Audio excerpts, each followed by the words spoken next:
I'll start talking about what I've been up to, and it's slightly game related, but something different than our usual kind of conversation about a particular game. I came home from work on Friday. My wife is beaming, smiling. And I go, does that make a change, Lee? Yeah, it's weird. Like, well, what do you want?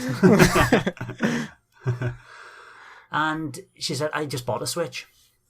I was like, why? My first reaction is not, hey, we got a second Switch. It's, why? She's mentioned it in the past. Like, do we need a second Switch? I told Nick just before we started recording that my wife can see, my dock or my USB-C port on my regular old Switch is starting to go. So when I plug it into the dock after playing handheld, quite often now it doesn't automatically send the signal through to the TV. I'm having to lift the Switch back out, fiddle with the dock, and the kind of, there's like a button you can press in the middle between the two arms of the dock, and maybe use a toothbrush to clean the USB-C port, then put it on, and then sometimes it comes up at 720p instead of 1080p on the screen. It's starting to go, but if it's sitting there, I've had no problems since it's sitting there. So anyway, she bought a Switch. It came in a bundle with 2 extra games, which is just always a nice bonus, Xenoblade Chronicles Definitive Edition. I don't know when I'm going to have the time to start that, but it's there. We're now waiting on the backlog. And so is Paper Mario, and I actually, after warming to it, I'm quite excited to start that now. As soon as I finish The Messenger, bang, I'll be straight into Paper Mario, I think. So what I'm going to talk about after that long preamble is the problems and kerfuffle that it is to set a secondary Switch up, and whether or not this would put you off, or maybe just think, oh, right, Lee's told us what to do, and to set up a secondary Switch in your house where you already own one and you've got multiple accounts. So the first thing I did was research everything, like I always do, because the Switch wasn't there. So on Friday night I went to bed later than usual, and I'm looking through everything that I need to do. To make things easier, it's best to have a family account set up. So for what we've been doing in the past is I've had an individual account for myself, and then when my son wants to play online, he goes onto my account. And in games where we've had like split screen, we were talking about Borderlands earlier, we couldn't play online. So we'd play split screen, and because he's there as a non-Nintendo Switch online member, we'd only be able to play local split screen. So I thought, right, a family account is essential here. So pay the extra money. You get a discount for your remaining days on your individual account, which wasn't much. It's like 4 pence a day. And obviously we've been renewing every year in September, so there's very little there. But I got a little discount on it. Paid that. That was the Friday night. Then it arrived on Saturday. Thrill of opening the box. Not quite, I see. I've done this before. It's the same kind of box. You open it up, get all the pieces out, make sure it's working, turn it on. But the first thing I noticed is so shiny new Switch compared to my old one, which is now, the back is slightly warped out through heat. So it's got a slight bulge at the back, ever so slightly. But you look at this one, ooh, it's so sleek and shiny, and the screen is nice and clean and wonderful, and the Joy-Cons, brand new Joy-Cons, feel crisp, responsive, and there's no elasticity in the Joy-Con analog sticks at all, and the buttons all click, not like my old beaten up ones that I've sprayed with isopropyl alcohol to rework. So the new Joy-Cons feel really nice, and they just to get some new Joy-Cons as well, we got the red and blue ones. So once it's opened up, you go through the initial setup. User setups is where it starts going, oh God, this is just unfathomably ridiculous. The kind of hoops you've got to jump through. So when you set your Switch up, I don't know if you remember when you turned it on the first time, it's all this nice intro music that you'll never hear again comes on. And then it asks you about halfway through setting it up, do you want to add a user now, or you can do it later? Right, no, I want to add all my users now. I want to add 3 accounts. So there's me, and then you've got to make sure you've got your username and your user password handy there to make it as painless as possible. So you're asked your username, type that in, okay, your password, blah blah blah. Oh, you've entered something wrong. That's not my new username. That's my on-screen name that I've changed in the past back. So it's finicky trying to remember which email account that I have this with. But after about 15 minutes, I managed to put my account, my son's account, and my American account on this new Switch. The American account was a nightmare because I couldn't remember my username. But I did, after a bit of a fiddle, remember that it was tethered to one of my wife's email accounts. Sorted it out. Then you've got the problem of setting up, and you should be thinking about this before you start setting up your switches, which switch you want your primary switch to be.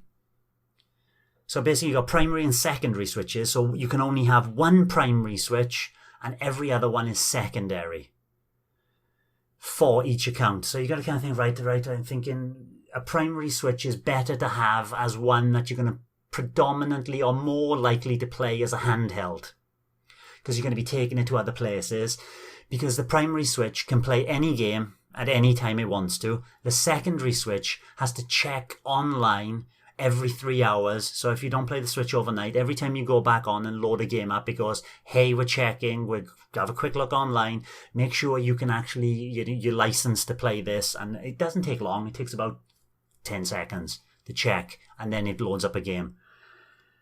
So you're thinking about primary. So I thought, right, the new one's going to be the primary one. That is sitting by my bedside. That's basically my son's. He's sitting by my bedside because I don't want him overusing it.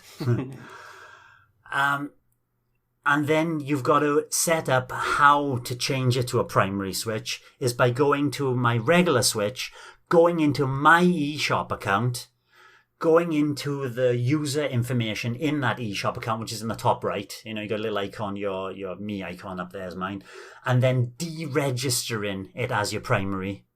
Closing the eShop account down, going into the new Switch, loading the eShop up on my account through there, and then that automatically, as you log into the eShop, it then registers it as your primary account. Had to do that 3 times because I had to do it with my son's. I had to do it with the USA one. You can't just do it through the Switch menu. It's got to be done through the eShop, and it's got to be done for every single account, which is quite good if you have 2 people in your house who are completely separate and have different accounts and buy different games. This is where, I don't know if this is an oversight by Nintendo, but say you and Greg, so you got Nick has one Switch and Greg has another Switch. Nick could have a primary account of Greg's on his and a secondary account of Nick's, his own on his. Then on Greg's, you could have Nick's primary account and you secondary. And whenever you, Greg, buy a game, it will pop up onto Nick's Switch as well. So there are ways of you manipulating this system to share games between 2 Switches, even though they're separated via Latvia and Northern Ireland. So I'm kind of doing that then. And why am I working out why I can do this? Is because if you looked at the old Nintendo Switch infographics, if I start a game on my primary Switch, for example, I use Mario Kart as an example, and go online, and then my son comes on and starts Mario Kart because he's on a secondary Switch, it would automatically tell him, you can't do this because the primary Switch owner is using Mario Kart 8 already, and if he's playing Mario Kart before me, it would just pause his game and lock him out of it.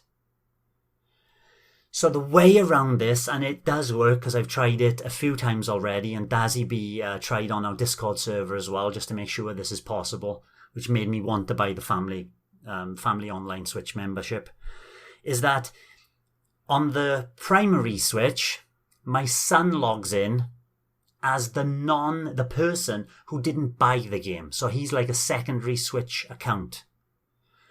So it's my Mario Kart 8.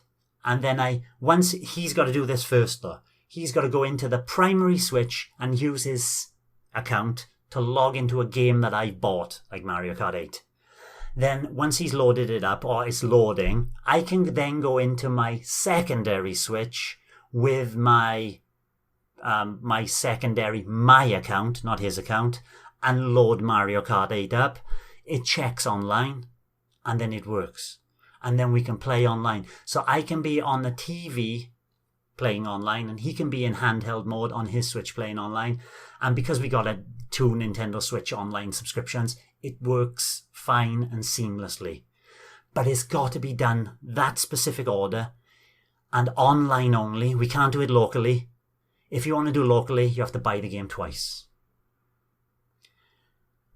Thoughts on this? And Nintendo going to patch this out. Of course. Is there any? This seems like it's a workaround that is unintentionally a workaround.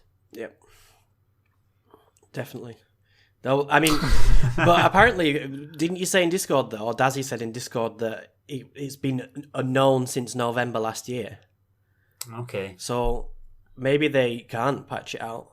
And to be honest, because of some way the online works. Yeah. To be honest, I listened to every word you said and understood every word you said, but I have no idea, like, the actual steps to do it. It makes a lot more sense when you're actually doing it and you've done it a few times and it's like, right, now I can get my head around it. Yeah, if you try to draw this out in an infographic, or in pictures, you'd have like 50 pictures to go through. It really is a complicated, head-storming situation. Yeah, because like I'm sitting there listening, thinking like you're buying a game there, and I'd be thinking like, oh, I was meant to buy it on that other account and not this one, so this isn't going to work like that. You've got to make sure you're buying it. You got to get every time now. I got to buy it, and it doesn't get any easier with the save cloud data as well. It is slightly easier, but it's kind of like, right, I want to play Tetris 99 in bed in the morning, so I've got to, for my son as well, I got to upload all his saves from the old Switch onto the cloud first of all, because now he's a Nintendo Switch member. It allows you to use the save clouds. Got to upload every game individually, manually, because even though there's an automatic setting, they're all stuck on pending and it just won't kick into action and start. So I had to go through every single one and click on them individually, wait for that to upload, go on to the next one, and then I had to do just a few of mine to update them. And then once I've uploaded my save cloud data, then I go onto the new Switch and then I go into it's in the settings menu as well, data management settings menu, go into that, download the save cloud data onto the new Switch, then I can carry on with my save file. But if I want to go back to the old Switch, I'll have to repeat the process backwards. It's not intuitive at all. I don't know how somebody who hasn't sat down like I did for like an hour and a half, 2 hours before to research what to do. And luckily I came across VentureBeat's Jeff Grubb, who I've quoted in previous podcasts. He's the one that came up with this workaround for having one purchaser and 2 people playing online at the same time. That's it. That's setting your Switch up. Really confusing, really complex. I hope it doesn't put you off, because once you can get your head around it, at present, if this changes, I will warn everybody, and I'll probably curse a few times as well that they've taken this wonderful system away. But yes, we can purchase a game once and play it online with 2 players. So that's what I've been doing. That's not a situation I'm currently in, but my son, he's 4, and he is really starting to get into his games now. He wants to play Mario all the time.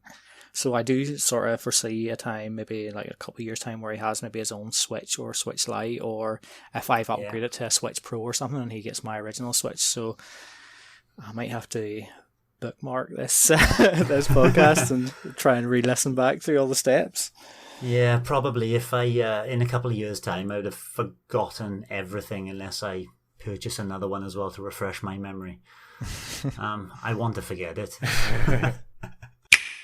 Thanks for watching, and don't forget to hit the subscribe button and give us a like if you've enjoyed our content. You can also check out our other great content on Twitter, Facebook, Instagram, and the N-E Café podcast from all good podcast providers. Just follow the links in the description below.